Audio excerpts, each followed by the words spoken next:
everyone. Welcome all of you once again to our series of expert interviews called Financially Speaking, with established individuals in finance who've broken myths about the complications and have carved their own niches, making finance work for them. I'm delighted to have with me today Ramona Ortega, founder of My Money, My Future. Mi dinero, mi futuro, lawyer, innovator, and personal finance expert. Ramona has been named one of 2020's most notable women in financial advice by Crain's Business and the 2019 Inspiring Women in FinTech. Ramona, it is so wonderful to have you here with us today. You've got, so much experience behind you. We read up about your profile and we found that, you also have a JD in corporate law from Fordham University School of Law. So could you tell us a little bit more about, your life? What has your journey been like and what sort of made you build My Money, My Future? Absolutely. So, I mean, this is obviously very important to me, kind of where I came from and how I came about to become an entrepreneur, because it definitely was not a straight line. So I am third generation Mexican American. I grew up in California. My mother in her early years was a farm worker. So she was someone who was, very poor to middle class, later became middle class, but struggled a lot. And so in our household, money was not something you took for granted. They weren't good conversations. So I always say that, if you don't learn about money at home, you don't learn about it at school, then you don't learn about it and you make many financial mistakes. And I think that's the norm, especially in the United States. We have what was called a racial wealth gap. So the wealth gap between white families and Black and Latino families is over $100,000 in terms of net worth. And so we've been redlined out of many different asset building opportunities for a number of reasons. And that's a different conversation. But the point is that, I grew up very working class, very sort of head to the ground. I had to make my own way. And money was something that I seen as a kind of opportunity, right? So when I thought about money and I looked at people around me, I always framed it as like, that's money buys opportunity, right? And luckily I was able to, kind of carve my way out. I left home early. I ended up going to school at a junior college and then transferred to UCLA. And my first iteration of myself was I was going to be a journalist. So my dream was to work for 60 Minutes in New York. And I eventually ended up doing that. And that's how I ended up going to New York. So I started my career in journalism and at some point decided that I was going to go into public policy because I really wanted to be on the other side of making policies and programs that helps people, right? Because even early on, I was very focused on how do we close this opportunity gap, which relates to the wealth gap, right? Because I looked around in my community and I said, people are working really hard, but we're not getting the results. We're not getting any of the value of that work. And so I ended up working in public policy and becoming a social science researcher, which was a great skill to have and still is a great skill for me to have as a founder. And, as a SAS programmer back in the day. And then I had an opportunity to take those skills and run a project called the Human Rights Project of the Urban Justice Center. And this was in beginning of 2000. And for any of you who remember, this was also the time in which the World Conference Against Racism in South Africa was happening.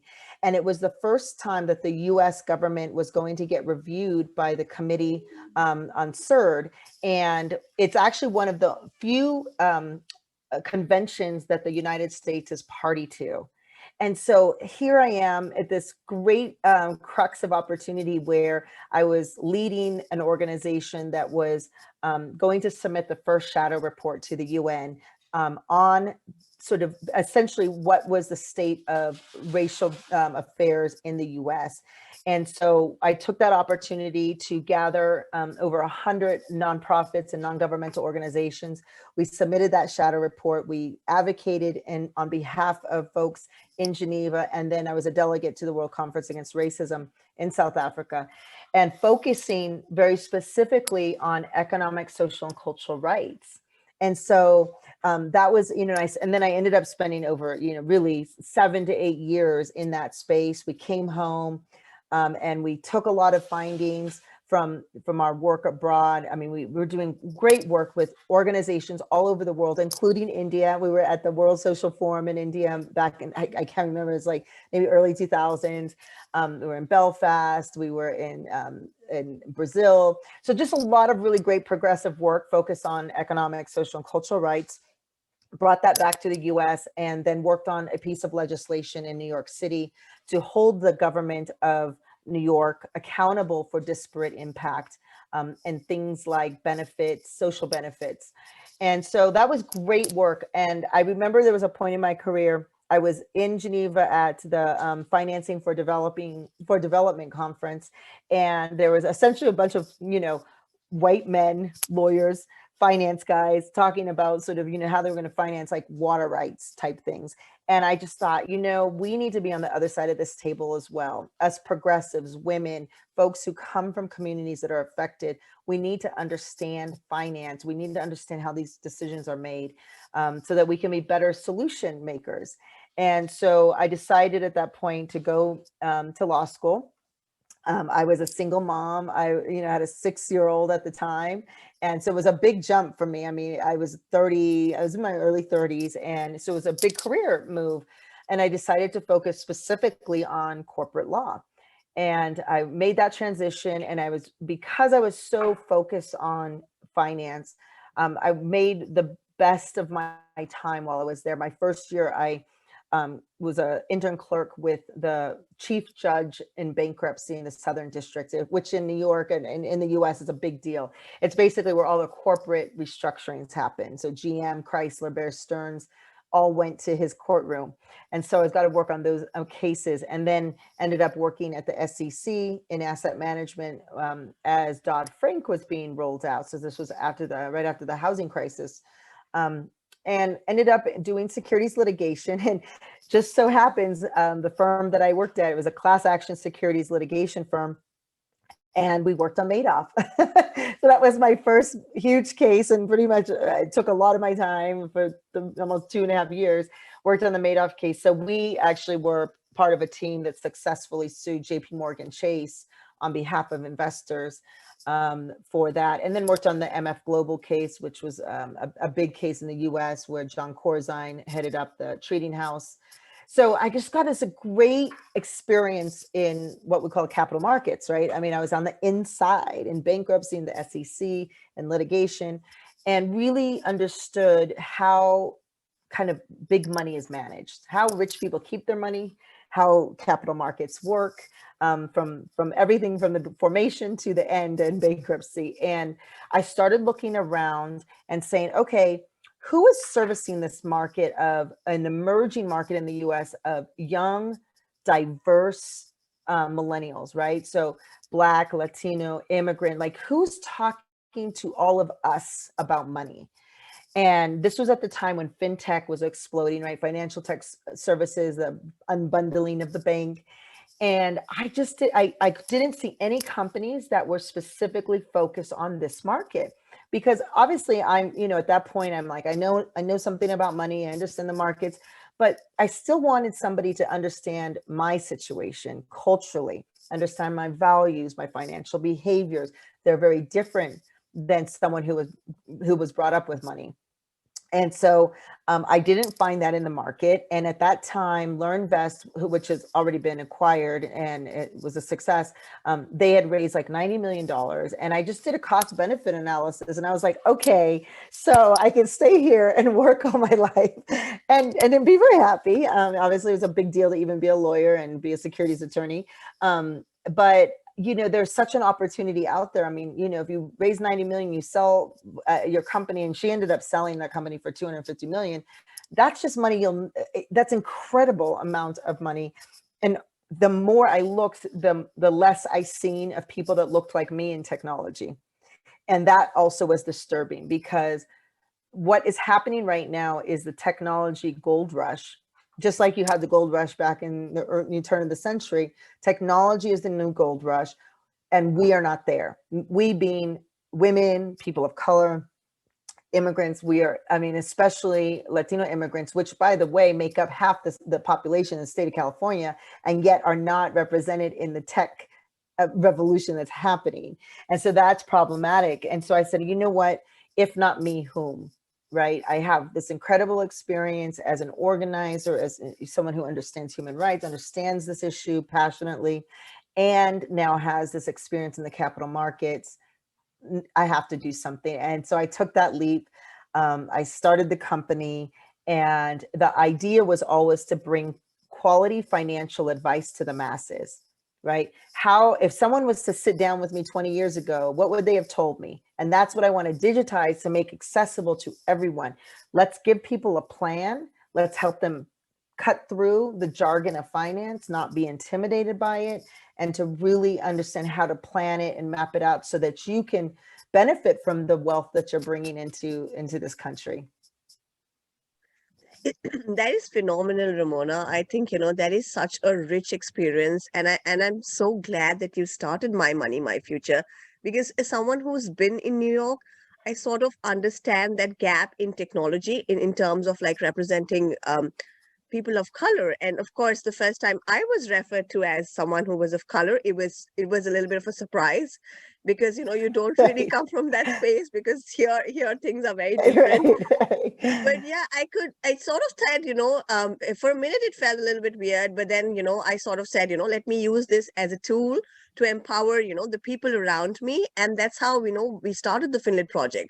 And I sort of like, you just said that people's financial behavior is so different depending on the space they come at, from Right. from the background that they've had, the way they've been raised. So what is it that you've noticed? And this is something which is so fundamental, because when we tell people that financial literacy is also about financial attitude and behavior, which forms a larger part of the whole, ecosystem, rather than Right. just learning and investing, and which is, I think, that's the first hurdle.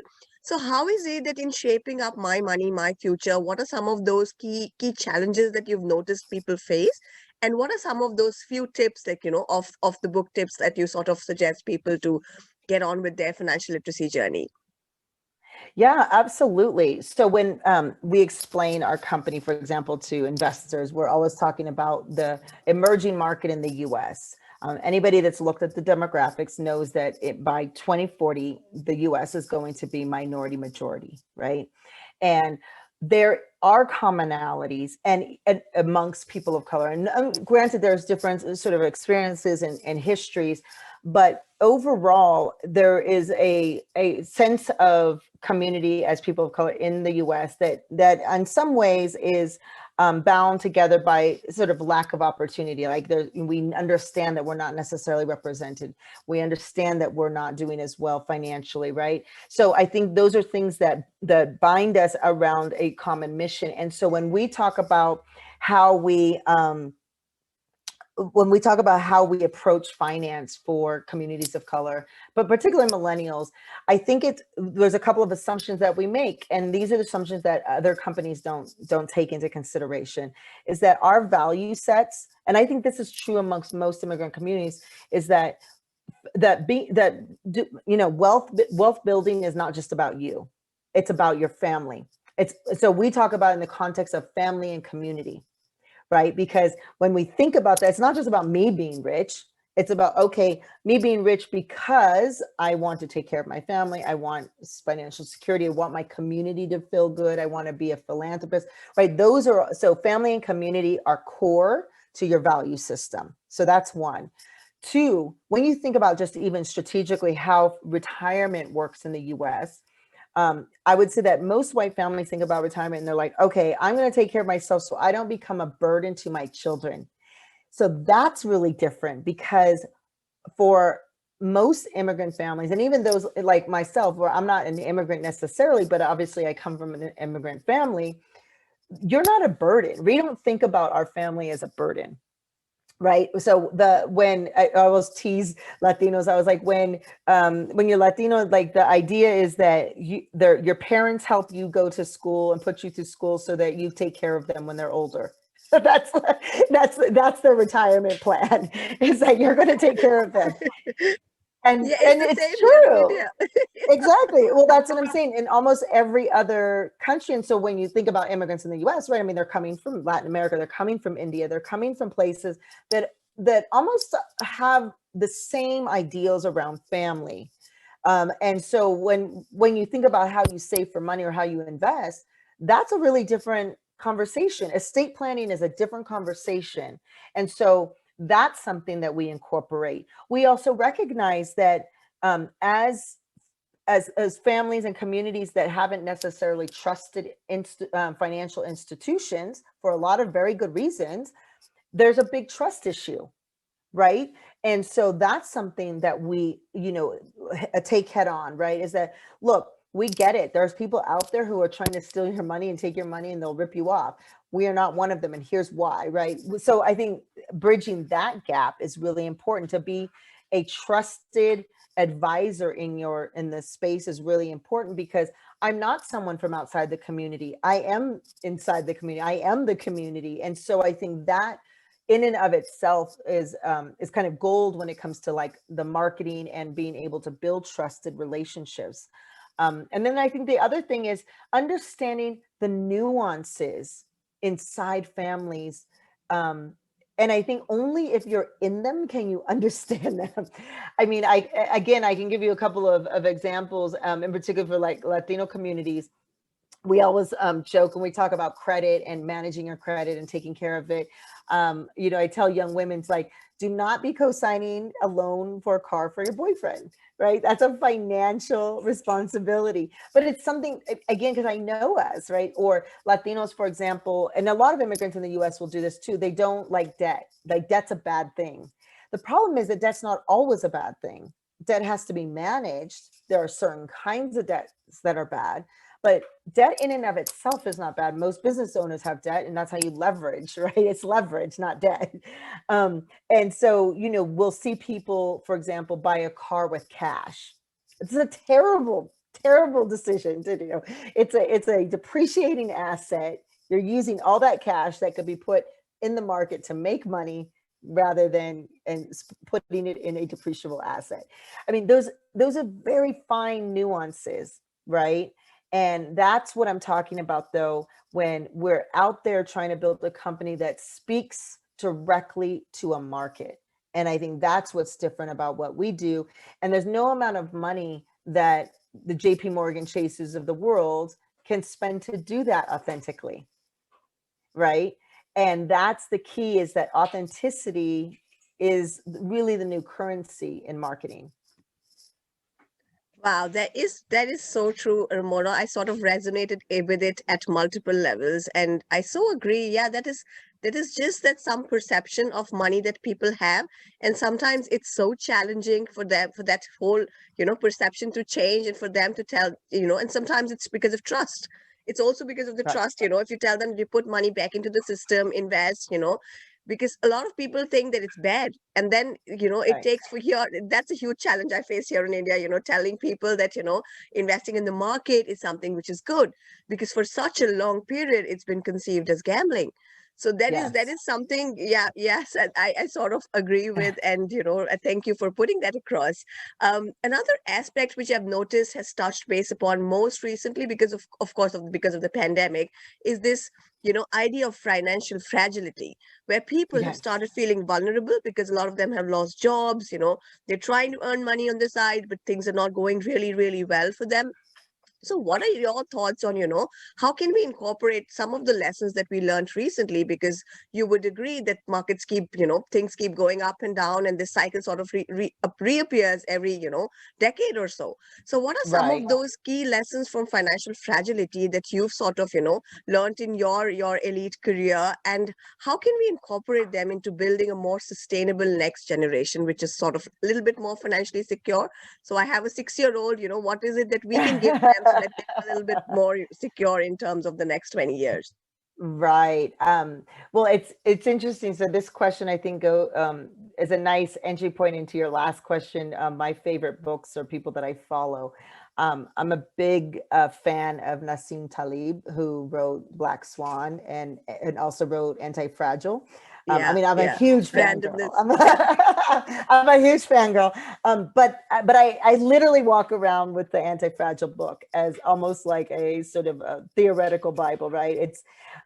And the reason I'm saying that is because part of the idea of being anti-fragile is that you actually become stronger when things happen, right? You learn, your body learns, your mind learns, you learn from hardship, essentially. And I do think that that is a very important concept, especially for folks who didn't grow up with money, who don't have money, who don't have, financial security. So, and part of that is the planning, right? So expecting a certain level of like, yeah, it's not always going to be good. How do you save for the future? So having a plan and it helps you to be in control of when things do happen.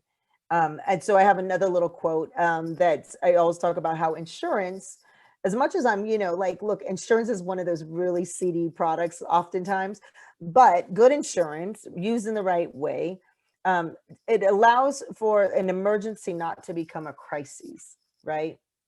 So I think about, for example, in America, a lot of people of color don't use insurance at all. It's kind of like, why would I pay for something that I'm not going to use, right? It's a kind of a foreign concept almost.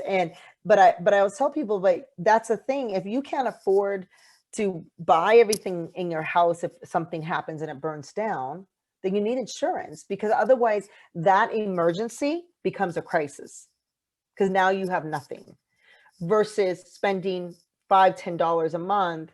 And especially now with the emergence of InsurTech, it's lowered the price to cover that, to make sure that you never have to face that, right? So planning, I think, is one of the biggest things that we can, like, is a security to have a little bit more control so that you're aware and to plan for those dips. The market's always going to dip. There is always going to be something every 10 to 12 years that's going to happen that you didn't see coming. And much like Nassim talks about, you don't want to try to predict what's going to happen. Don't do that. Just be anti-fragile. Start to build into your ethos, into your plans that helps you, go along. For example, we just had a conversation before this one on a podcast with some young women who were talking about how they got freaked out when the markets turned down in March during the beginning of COVID, and they sold stock, right? And I thought, see, that's the difference, right? I went in and bought a bunch of stock because that's when you look at the big picture, you're like, okay, everything's on sale. Let me go in and buy it now. And now had a very good return on my investment in over the last 7 months, right? Because the markets do return. And luckily I've been around, right? I was there when Bear Stearns crashed. Those were real big, scary market moments. This is not, right? I mean, this is going to pass. Even the thing that happened last week, everyone's talking about the GameStop and, all of the craziness that happened last week. But I think being anti-fragile is about not being scared to take risk, one, and understanding that risk can be mitigated. And I think as women in particular, we are the household CFOs, right? At the end of the day, women are the ones that are responsible for our children and making sure that there's food on the table. We generally are better investors. I mean, and there's actually a lot of data on this, right? Because we take calculated risk, right?